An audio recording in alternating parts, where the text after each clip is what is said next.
नमस्कार, Himachal Dastak TV live में आप सभी का स्वागत है। मैं हूं आपके साथ प्रवीण मुंगटा। पूरा दिन हिमाचल प्रदेश में क्या कुछ खास रहा है, सभी बड़ी खबरों को लेकर आपके साथ हम जुड़ चुके हैं। आज की जो बड़ी खबर है, मुख्यमंत्री सुखविंदर सिंह सुक्खू ने आज शिक्षा विभाग की एक बहुत महत्वपूर्ण जो बैठक है, समीक्षा बैठक है, वो शिमला में की है। और जो सीबीएसई स्कूल है उसका पैटर्न क्या होगा, वहां पर वर्दी से लेकर क्या फैसिलिटीज होगी, उसके बारे में आज जो सीएम ने सख्त जो है वो निर्देश दे दिए हैं कि वहां पर जो वर्दी है वो अलग होगी। यानी जो गवर्नमेंट स्कूलों की और वर्दी है उसकी अपेक्षा जो और कह सकते हैं जो कलर है वर्दी का वो चेंज होगा।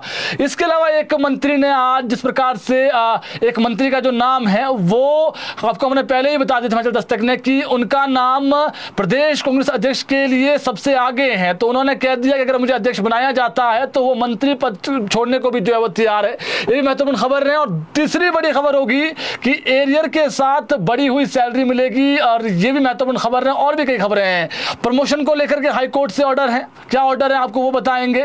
और हाईकोर्ट ने कह दिया है कि अगर आपने प्रमोशन नहीं की तो फिर जो है वो हमें ऑर्डर देने पड़ेंगे। इसके अलावा और भी कई महत्वपूर्ण खबरें हैं। आउटसोर्स की सैलरी नहीं आई है, उसको लेकर के आउटसोर्स ने भी जो अपनी आवाज है वो बुलंद की है और चिताया है सरकार को। पहले बड़ी खबर बताते हैं आपको। मुख्यमंत्री सुखविंदर सिंह सुक्खू ने आज शिक्षा विभाग के साथ एक समीक्षा बैठक की। इस दौरान सीएम सुक्खू ने कहा कि अगले शैक्षणिक सत्र से प्रथम चरण में प्रदेश भर में 100 स्कूलों को सीबीएसई पाठ्यक्रम पर संचालित किया जाएगा। उन्होंने शिक्षा विभाग को इस संबंध में सभी तैयारियां समय सीमा के भीतर पूरी करने के निर्देश दिए। उन्होंने कहा कि सीबीएसई पैटर्न आधारित स्कूलों का अलग रंग होगा और यहां पढ़ने वाले विद्यार्थियों की अलग रंग की जो वर्दी है वो होगी। इन स्कूलों में स्मार्ट कक्षाओं के साथ मेस का भी प्रबंध किया जाएगा और विद्यार्थियों को पौष्टिक भोजन प्रदान किया जाएगा।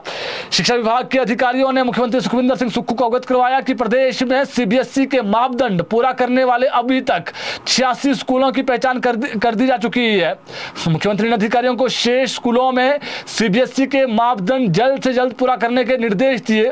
सुक्खू ने कहा कि राज्य सरकार प्रदेश में गुणात्मक शिक्षा प्रदान करने का प्रयास कर रही है और इसके लिए धन की कोई कमी नहीं है।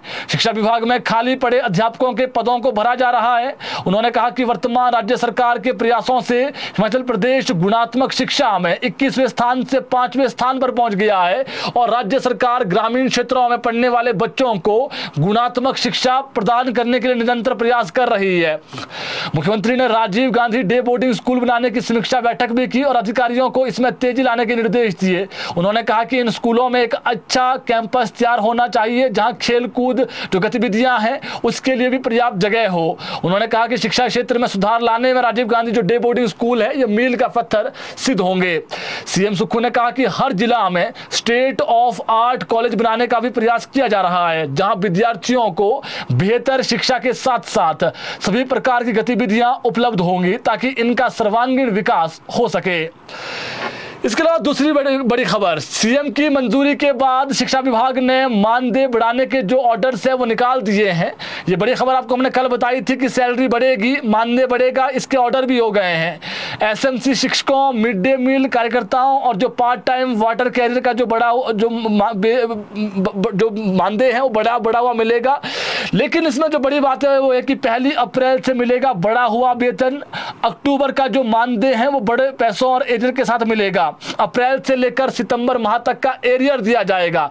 तो महत्वपूर्ण खबर यह है कि सरकार जो सीएम सुखविंदर सिंह सुक्खू ने अनाउंसमेंट की थी अपनी बजट में कि आपको अप्रैल से हम देंगे, थोड़ी लेट जरूर हुई है सरकार इसको देने में, लेकिन सरकार ने आज साफ कह दिया है कि जो एरियर बनता है हम अप्रैल माह से ही देंगे। जो शिक्षकों का एरियर बनेगा, जिनकी सैलरी बढ़ी हुई है 500,000 रुपए जितनी भी बढ़ी है, तो उनको एरियर के साथ दिया जाएगा। यानी उनके साथ न्याय होगा। जो उनको कमिट की थी सरकार ने अपने उस बजट सत्र में सीएम ने, तो वो पूरा किया जाएगा। इसको लेकर के जो है वो शिक्षा सचिव ने जो निदेशक है उनको जो है वो आज ऑर्डर दे दिए और चर्चा पूरी करने के ऑर्डर दे दिए हैं। इसके अलावा मुख्यमंत्री सुखविंदर सिंह सुक्खू ने आज वरिष्ठ अधिकारियों के साथ Himachal Pradesh resilient action for development and disaster recovery HP ready परियोजना का भी समीक्षा बैठक की है। इस परियोजना को जनवरी 2026 से शुरू किया जाएगा। मुख्यमंत्री ने कहा कि हिमाचल प्रदेश में जलवायु परिवर्तन के प्रतिकूल प्रभाव निरंतर बढ़ रहे हैं, जिससे मानव जीवन और महत्वपूर्ण जो बुनियादी ढांचे हैं उसको क्षति पहुंच रही है। उन्होंने कहा कि बार बार प्राकृतिक आपदा के कारण प्रदेश सरकार को क्षतिग्रस्त बुनियादी ढांचे की मुरम्मत पर भारी संसाधन लगाने पड़ रहे हैं। सीएम सुक्खू ने कहा कि विश्व बैंक के साथ रणनीतिक सहयोग से राज्य सरकार इस बड़ी परियोजना को लागू कर रही है, जिसमें विभिन्न परियोजनाओं का प्राथमिकता के आधार पर चुनाव जो है वो किया जाएगा। इसकी कुल लागत 2,687 करोड़ रुपए होगी।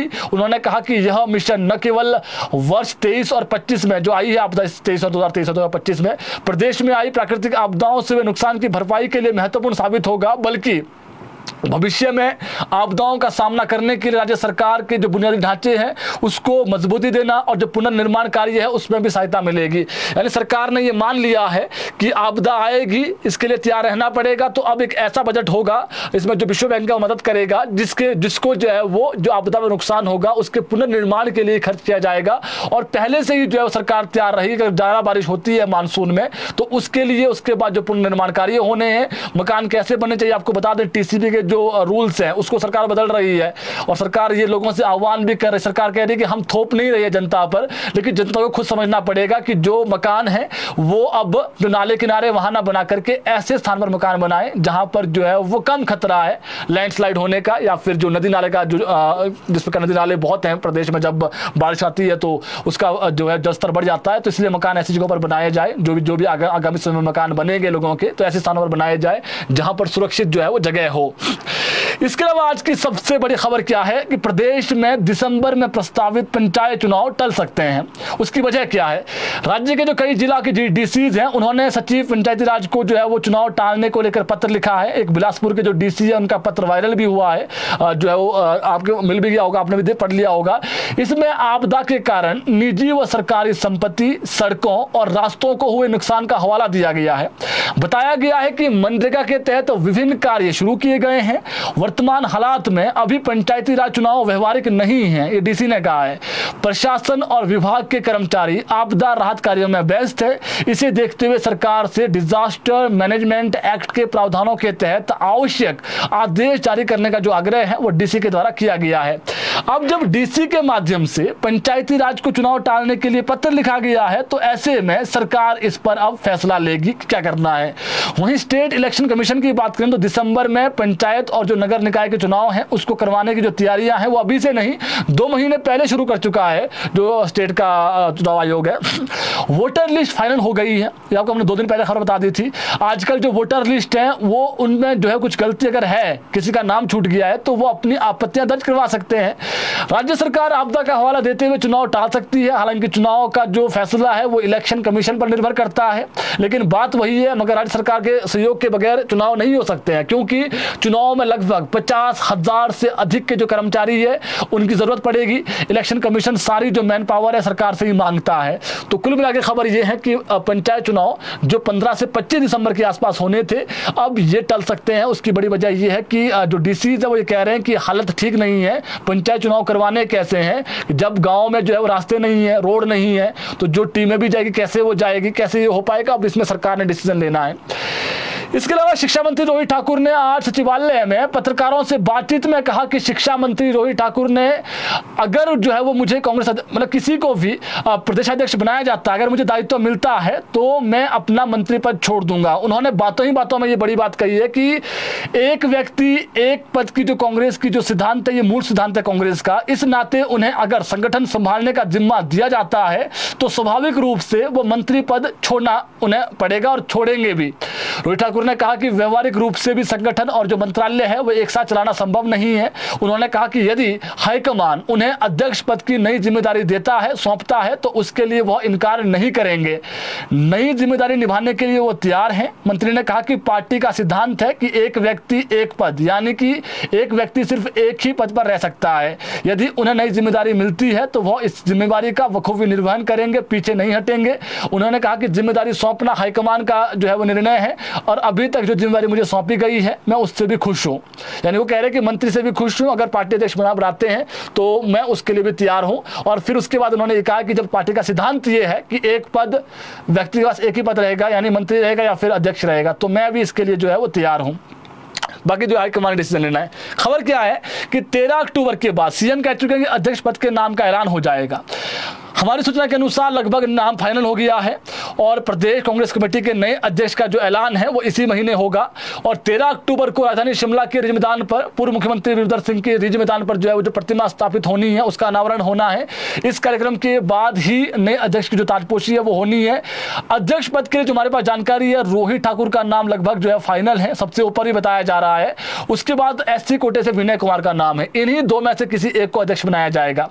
2 नामों पर और चर्चा जरूर हुई है, उसमें जो है विनोद सुल्तानपुरी है, सुरेश कुमार है। लेकिन जो 2 नाम हमने आपको बताए हैं, एससी कोटे से बनता है तो विनय कुमार का नाम सबसे ऊपर है। अगर मंत्री बनता है तो उसमें मंत्री पद में जो है वो मंत्री को लेकर के जो है रोहित ठाकुर का नाम चर्चा में है। इसके अलावा माफी चाहूंगा, अध्यक्ष के लिए जो है रोहित ठाकुर का नाम चर्चा में है। अगर मंत्री की बात करें तो मंत्री के लिए सुंदर सिंह ठाकुर का नाम फाइनल माना जा रहा है। अगर एक और पद अध्यक्ष बनने के बाद खाली होता है किसी मंत्री के रूप में तो फिर जो है वो किसी एक की लॉटरी खुलेगी और लॉटरी खुलेगी तो फिर एक नया मंत्री बनेगा। और दूसरा ये भी कि अगर सीएम सुक्खू कह चुके हैं कि मंत्रिमंडल में फेरबदल भी होगा, यानी जो है वो किसी मंत्री के से जो है वो वापसी ले सकते हैं, विभाग वापसी लिए जा सकते हैं। हिमाचल दस्तक का जो साक्षात्कार हुआ था उसमें सीएम सुक्खू ने इसको लेकर के जो चीजें हैं वो स्पष्ट की थी कि मैं व्यक्तिगत रूप से चाहता हूं कि जो अच्छा काम कर रहे हैं मंत्री उनको मैं कुछ अपने विभाग दे दूं और रिशफलिंग जो कहीं ना कहीं विभागों में है वो हो सकती है। लेकिन अभी अध्यक्ष को लेकर के जो बात है वो ये है कि इसी महीने अध्यक्ष और अध्यक्ष पद में आपको हमने बता दिए नाम, 2 नाम है जो अभी ऊपर चल रहे हैं जिनमें चर्चा हो रही है, रोहित ठाकुर, विनय कुमार। बाकी जो है वो जो चर्चा में है फिर कुलदीप राठौर का नाम चर्चा में है, सुरेश कुमार का नाम चर्चा में है, विनोद सुल्तानपुरी का नाम चर्चा में, आशीष बुटेल का नाम चर्चा में है। लेकिन बात वही है कि 2 अगर नाम पूछेंगे आप तो 2 नाम रोहित ठाकुर या विनय कुमार में से एक बनेगा। इसके अलावा प्रदेश सरकार ने कर्मचारियों के तबादलों की प्रक्रिया में पारदर्शिता और जवाबदेही सुनिश्चित करने के लिए बड़ा सुधार लागू जो कर किया है। ये महत्वपूर्ण खबर है ट्रांसफर को लेकर के। अब किसी भी कर्मचारी का तबादला उसकी पिछली 3 पोस्टिंग के क्षेत्रों, वहां बिताए गए कार्यकाल और वर्तमान स्टेशन की श्रेणी के आधार पर ही किया जाएगा। इस संबंध में कार्मिक विभाग ने जो ऑर्डर्स हैं वो निकाले हैं और तबादलों से जुड़े व्यापक जो मार्गदर्शक सिद्धांत है 2013 में, इसका जो प्रावधान है वो जोड़ा गया है। इसमें आवेदन के साथ परफॉर्मा जमा करवाना अनिवार्य कर दिया गया है। बिना परफॉर्मा के तबादला आदेश जारी करना अवैध माना जाएगा प्रदेश में। अब आदेशों का उल्लंघन करने वाले अधिकारियों के खिलाफ अनुशासनात्मक कार्रवाई की जाएगी। कार्मिक सचिव की ओर से सभी प्रशासनिक सचिव, विभागाध्यक्षों, जिला उपायुक्तों, मंडलायुक्तों और जो निगम बोर्ड के जो प्रबंधन निदेशक है उनको पत्र जारी कर दिए गए हैं। अब क्या होगा, नई व्यवस्था के तहत अब किसी भी कर्मचारी के तबादले के लिए ट्रांसफर परफॉर्मा जो होता है वो उसको आवेदन के साथ अनिवार्य कर दिया गया है। उसको जो है वो संलग्न उसके साथ ही करना पड़ेगा। इसमें अधिकारी या कर्मचारी को अपनी पिछली 3 नियुक्तियों का पूरा विवरण, प्रत्येक स्थान पर बिताए गए वर्ष, महीनों की अवधि, वर्तमान तैनाती की जो श्रेणी है तथा प्रस्तावित स्थान का जो उल्लेख करना पड़ेगा। कार्मिक सचिव ने बताया कि इस कदम का उद्देश्य मनमाने तबादलों पर अंकुश लगाना है और प्रशासनिक व्यवस्था में पारदर्शिता लाना है। अधिकारियों को अब यह स्पष्ट करना होगा कि किसी कर्मचारी को स्थानांतरित करने की क्या प्रशासनिक या सार्वजनिक आवश्यकता है और क्या उसने संबंधित स्थान पर न्यूनतम कार्यकाल जो है वो पूरा कर दिया है कि नहीं किया है। उन्होंने कहा कि नई प्रणाली से कर्मचारियों में समान अवसर की जो भावना है उसको बढ़ावा मिलेगा। यानी ऐसा नहीं होगा कि किसी के साथ पक्षपात हो। अक्सर होता यह है कि जो शिकायतें हैं वो आती है कि कुछ अधिकारी वर्षों तक एक बहुत अच्छे स्टेशन में रहते हैं, वहीं पर तैनात है 10-10 साल, कई तो 6-6 साल, 15-15 साल रहते हैं। तो ऐसे में जो तवज्जो है वो सबको मिलनी चाहिए। अब किसी का बच्चा ऐसा नहीं कि जो शिमला में सिटी में है तो शिमला वाले शिमला में ही रहेंगे, कोई बंदा कोई जो व्यक्ति है वो डोडरा कुंवार में है तो वो वहीं पर रहेगा। तो हर को जो है वो जब ट्रांसफर होगी तो उसके जो 3 स्टेशन है वो देखे जाएंगे। और ये भी सरकार ने कह दिया कि अब हर तबादले के पीछे एक दस्तावेजी तर्क होगा जो पूरे सिस्टम को जवाबदेह बनाएगा। परफॉर्मा तबादले के रिकॉर्ड का हिस्सा रहेगा और किसी भी समय ऑडिट या जांच के दौरान प्रस्तुत किया जा सकेगा। उन्होंने बताया कि व्यापक मार्गदर्शक सिद्धांत 2013 हिमाचल प्रदेश सरकार की प्रमुख नीति है जो कर्मचारियों के स्थानांतरण, कार्यकाल, कठिन क्षेत्र नीति और प्रशासनिक औचित्य को परिभाषित करती है।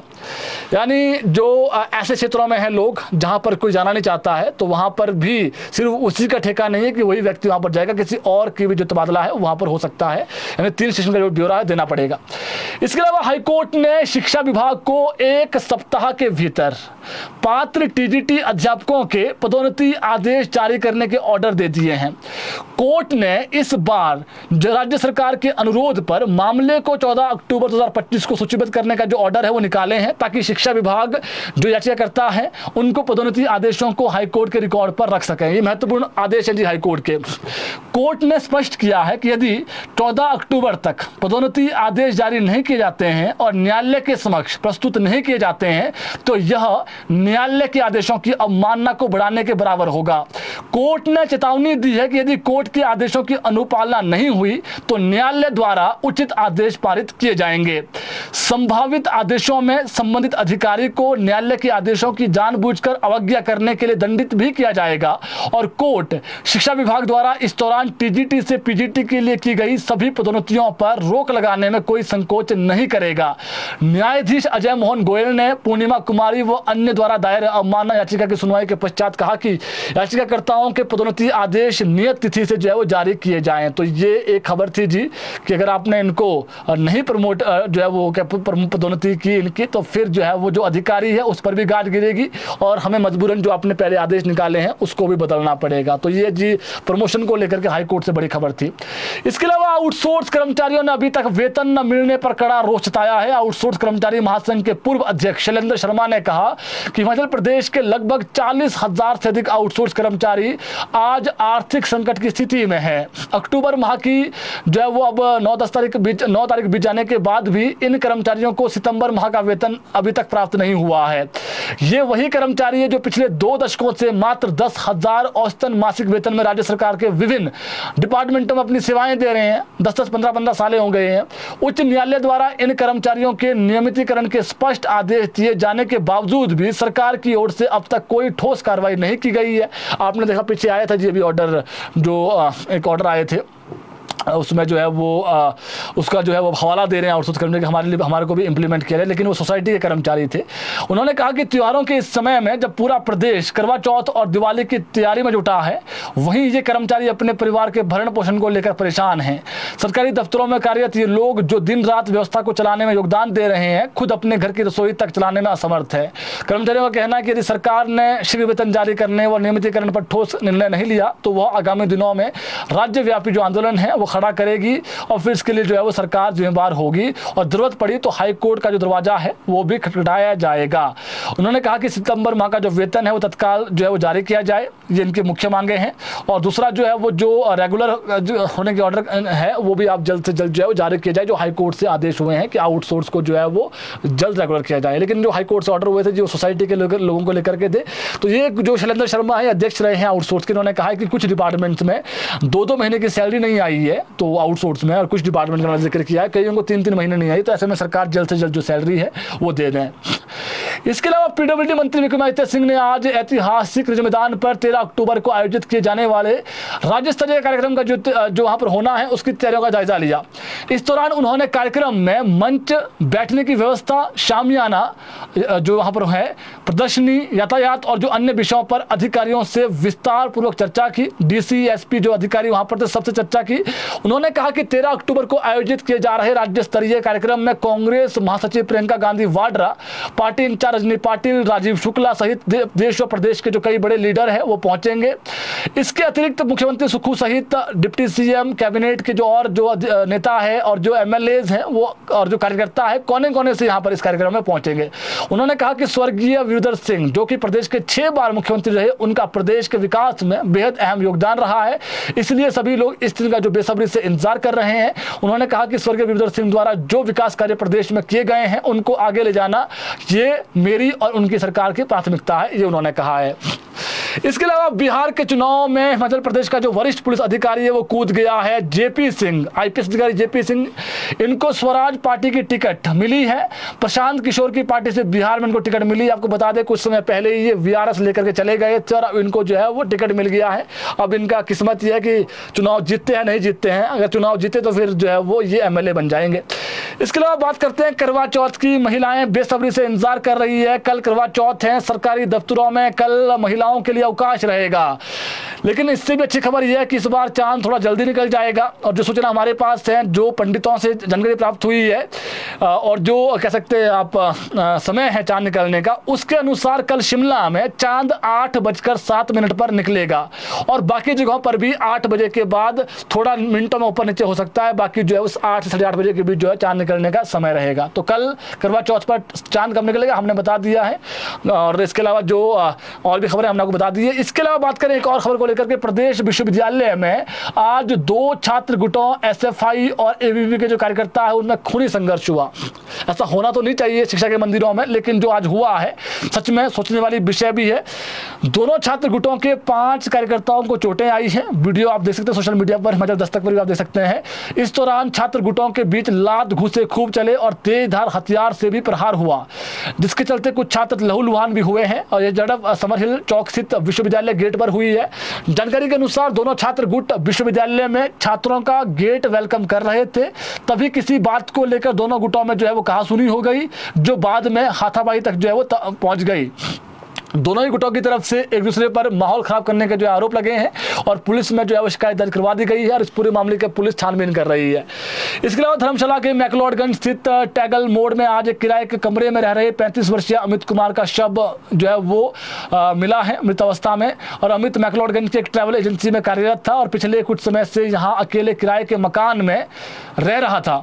और आसपास के लोगों और उनके दोस्तों ने बताया कि वह पिछले 5-6 दिन से दिखाई नहीं दे रहा था और न ही किसी को जो है वो किसी का फोन उठा रहा था। लगातार संपर्क न होने और संदेह बढ़ने पर लोगों ने इसकी सूचना पुलिस को दी और अब इस पूरे मामले की जो छानबीन है पुलिस कर रही है। इसके अलावा मंडी जिला के सिराल विधानसभा क्षेत्र में बीती शाम आग लगने से एक 7 कमरों का 2 मंजिला मकान जलकर राख हो गया। जब आग लगी तो परिवार के जो लोग थे वो निचली मंजिल में थे और ऊपर वाली मंजिल में आग भड़क गई और जो ग्रामीण थे उन्होंने जैसे तैसे जो है वो सभी, जैसे आग लगी तो फिर जो है वो सुरक्षित लोगों को बाहर निकाला गया, लेकिन जो घर है वो पूरा जल गया जी। इसके अलावा एक अभागी मां कहूंगा मैं, कांगड़ा जिला के लंबा गांव थाना में एक पारिवारिक विवाद के बाद हुई मारपीट में 48 वर्षीय महिला अंजना देवी की दुखद मौत हो गई है। अंजना देवी को पेट दर्द बताकर टांडा मेडिकल कॉलेज में भर्ती कराया गया था, जहां पिछले कल महिला ने दम तोड़ दिया। मारपीट की घटना थी जो बताया जा रहा है 1 अक्टूबर की। अंजना देवी और जो उनके पति हरनाम सिंह अपने बेटे से अलग रहते थे। बेटे ने पारिवारिक झगड़े में अपने माता पिता की पिटाई कर दी। थाना प्रभारी कुलदीप सिंह ने बताया कि घटना वाले दिन बेटी ने भाई को मां की तबीयत खराब होने की सूचना दी थी। जब बेटा पहुंचा तो उसकी पिता से बहस शुरू हो गई। झगड़ा बढ़ने पर अंजना देवी बीच बचाव करने के लिए आई, तभी बेटे ने अपने मां को लात मार दी पेट में। और इस घटना के बाद अंजना देवी की हालत बिगड़ गई। उन्हें पहले जयसिंहपुर अस्पताल ले जाया गया, जहां से पालमपुर रेफर कर दिया गया और पालमपुर में डॉक्टरों ने बताया कि महिला के पेट की जो नस है वो फट चुकी थी और इसके बाद उन्हें टांडा मेडिकल कॉलेज रेफर किया गया, जहां उनका जो है वो ऑपरेशन हुआ 3 तारीख को। इलाज के दौरान जो है वो अब महिला ने दम तोड़ दिया है। तो ये कलयुगी बेटे हैं जी। बाप को पहले बाप से लड़ रहा था, उसके बाद जो है वो फिर माँ को लात मार दी और माँ को लात ऐसी मारी कि वो पेट की जो नस है वो फट गई और अब माँ इस दुनिया में नहीं है। तो दुखद खबर है। प्रदेश में, हिमाचल प्रदेश में ऐसे लोग भी है, ये अपने आप में सोचने का विषय है। मौसम की बात कर लेते हैं। कल भी प्रदेश में जो मौसम है वो हल्का खराब रहेगा। आज भी शिमला में दोपहर के समय बारिश हुई है और कल भी दोपहर के समय हल्की बारिश हो सकती है। परसों से मौसम साफ रहेगा। इसके अलावा बात कर लेते हैं करुणा मूलक की। करुणा मूलकों का जो दर्द है वो फिर बाहर आया है। हालांकि जो है वो उनकी एक मांग सुन ली गई थी, लेकिन अब करुणा मूलक जो पिछले कल रूल्स आए हैं, थोड़े मॉडिफाई हुए हैं रूल्स करुणा मूलक के भर्ती को लेकर के। तो उसमें जो रूल अब आया है कि 3 लाख रुपए तक की जो इनकम क्राइटेरिया कर दिया गया है। लेकिन बहुत सारे ऐसे दावा किया है करुणा मूलकों ने कि बहुत सारे ऐसे लोग भी है जिनका इनकम क्राइटेरिया जो है वो लगभग 3 लाख से ऊपर जा रहा है। तो उन्होंने सीएम सुक्खू से मांग की है कि सरकार जो है वो इनकम क्राइटेरिया कम से कम जो है वो 5 लाख रुपए करें। ये इन्होंने मांग की है करुणा मूलक ने। और ये भी कहा है कि जल्द से जल्द जो भर्तियां हैं वो करवा दे। 2-3 और भी इनकी मांगे हैं जिसमें उन्होंने कहा कि इसको ठीक किया जाए। और उन्होंने कहा है कि सीएम सुक्खू से इस बारे में वो फिर से मिलेंगे और मांग करेंगे कि इनकम क्राइटेरिया का जो है 3 लाख, उसको फिर से बढ़ा करके 5 लाख किया जाए, इन्होंने मांग की है। बाकी हमने कल बता दिया है आपको कि अब जो भर्तियाँ होगी कोरोना मूलक की, वो अब कॉन्ट्रेक्चुअल बेस्ड नहीं होगी, ट्रेनिंग बेस्ड होगी। और जो क्लास 4th है वो फिर मल्टीटास्क होंगे, और जो क्लास 3 है वो जॉब ट्रेनिंग में आ जाएंगे। तो ये हमने कल बता दिया था। जो विधवा महिलाएं हैं और जिनके विधवा महिलाओं को लेकर जो है वो और जो जिनके पेरेंट्स की डेथ हुई है ऑन ड्यूटी, माता पिता की, जो अनाथ हैं, उनको जो है वो 45 साल से कम उम्र में अगर किसी के माता पिता की ऑन ड्यूटी डेथ हुई है, उनको सबसे पहले तवज्जो मिलेगी। तो हमने कल बता दिया। लेकिन इसमें जो मांग की है आज कोरोना मुल्कों ने, जो प्रेस नोट जारी किया इन्होंने कहा कि 5 लाख रुपए कम से कम दिया जाना चाहिए। तो ये महत्वपूर्ण खबरें थी, आप तक हमने पहुंचा दी है। इस बुलेटिन को शेयर करिए ताकि और लोगों तक भी अपडेट पहुंच सके। अभी के लिए इतना ही, धन्यवाद।